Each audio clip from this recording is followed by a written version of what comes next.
Hey guys, it's Bree here at Blossom and Branch Farm, and as you can see from the bed I'm next to, we are ready to harvest some tulips. So we planted these tulips in the fall, and even though they're one that I'm probably not going to be growing anymore because there is so much time invested into growing tulips and they're quite expensive. Ideally we're spending 50 to 75 cents per bulb, but this year we went with a higher quality company. We actually got our bulbs from Johnny's because we had been buying cheaper bulbs and we were finding that a lot of them had fungus and disease and tulip fire, and we just decided to spend the money to get higher quality bulbs. So we got bulbs from Johnny's, which are a little bit more expensive. So we're going to talk a little bit today about how we harvest our tulips and also how we price them. All right, let's go. Let's talk about spacing for planting these guys. Now, it's not super complicated and you definitely have some flexibility, especially with spacing. You can either put them scattered throughout your beds as a nice little pop of color in the spring, or you can cluster them all together in a raised bed or in the ground for a big, massive pop of color. Now, I do often get asked why we don't do no dig for tulip planting. There is a strategy out there for planting tulips without having to till. Now, we don't till to plant our tulips, but we do dig up all the soil in these beds. We put it on a tarp, we plant the bulbs, and then we replace the soil. So there's a method that includes less soil disturbance that just involves planting the bulbs on top of the soil and then placing the compost on top. If you watched our video on raised beds and the lasagna method in no dig, we do not do the no-till method with tulips because it requires so much compost. The problem with doing that we found is that, number one, compost is very expensive, especially high quality compost, so that really drives the price up for us in terms of growing tulips. So many farmers kind of justify that by saying that they'll use that compost after the tulips grow. They kind of reshuffle that compost out to other beds on their farms. The problem that we have here is that we have high phosphorus levels in our soil, so we can't and really should not be applying more compost because most compost contains high levels of phosphorus.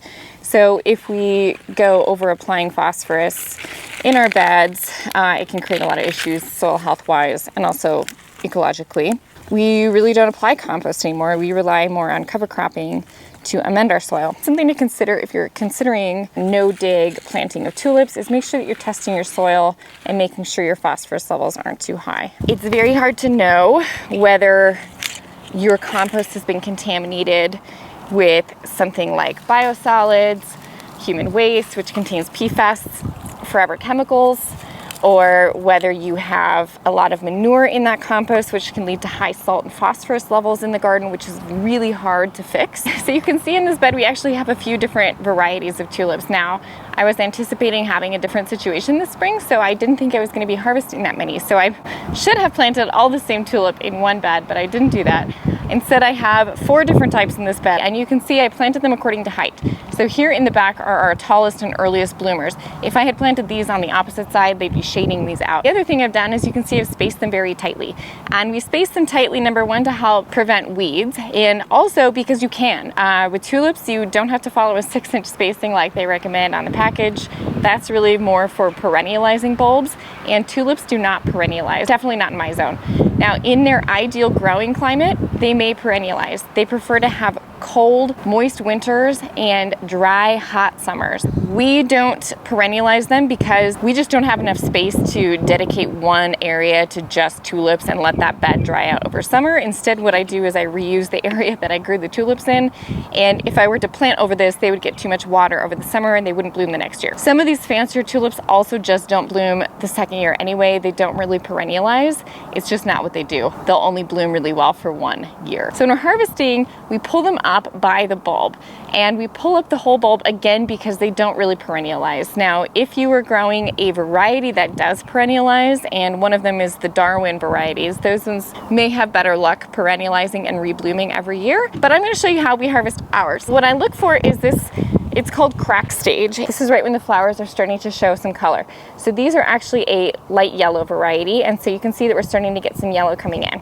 So what I do is I make sure I water my bulbs well first. And so tulips actually prefer more water than most people think.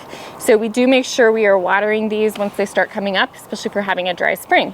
And then you can see I've gone ahead and pulled the whole thing up and out of the ground, which is fairly easy because we have nice wet soil in here. Once I've harvested them, I pull it up and I just pop it with the bulb on into a couple of inches of water. Now some people dry store these, so they would cut off the bulb and they would store them out of water for up to 3 weeks. If you're harvesting them at the right stage, which is at this stage right before they've started to open, then you can store them for longer in a fridge. You would cut off the bulb, wrap them in paper, store them in about a 35-degree environment, and then you'd be able to cut them and put them into water and they would open up a little bit later. You can do that. It's not something that I really do here that much. I prefer to store with the bulb on in water. I just find that they don't get as floppy and we don't lose as much vase life by doing it that way. Doing the dry storage method, sometimes you can tend to lose some of the vase life. It just isn't as good. So you can see these are coming up nice and long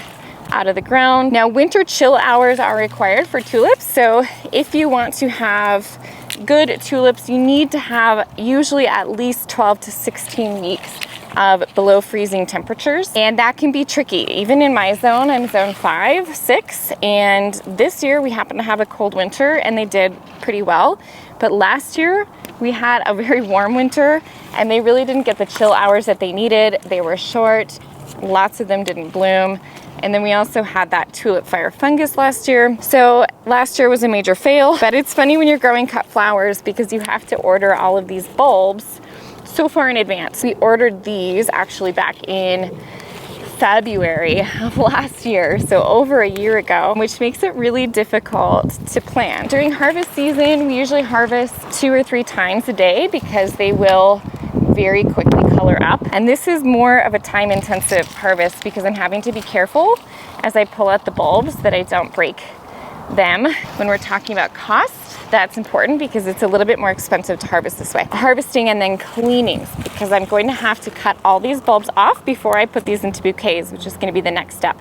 So cleaning up these stems, cutting these off, peeling these back, all takes time. Because these are grown as an annual crop, we can't depreciate the cost of the bulbs. So for example, a lot of people think that you can just leave the tulips in the ground, harvest from them every year, and it's a one-time expense. But as you can see, it's not, because we're pulling up the bulb. We have to replant new bulbs every year. Okay, so now that we have the tulips all clean, I'm just assembling the bouquets, and I'm gonna talk through pricing as we do this. So CSA bouquets, I typically don't do a whole lot of arranging to. I just let people do that when they get home, but I still like them to look nice, so I like to place the greens in there nicely, don't just slap it together.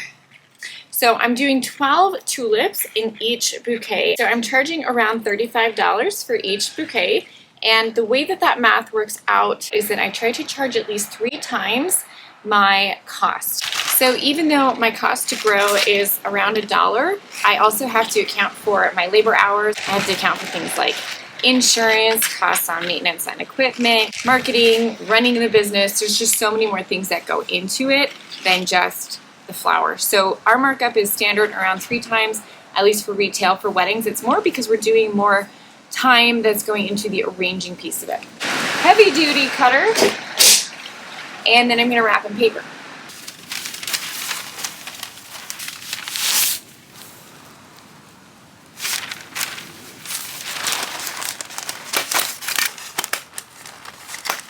So once these are all wrapped up, they are ready to go home, and then I always send out a little note telling people how to care for them and how to make sure that they stay fresh the longest. I keep them in water, so this is the night before our CSA pickup.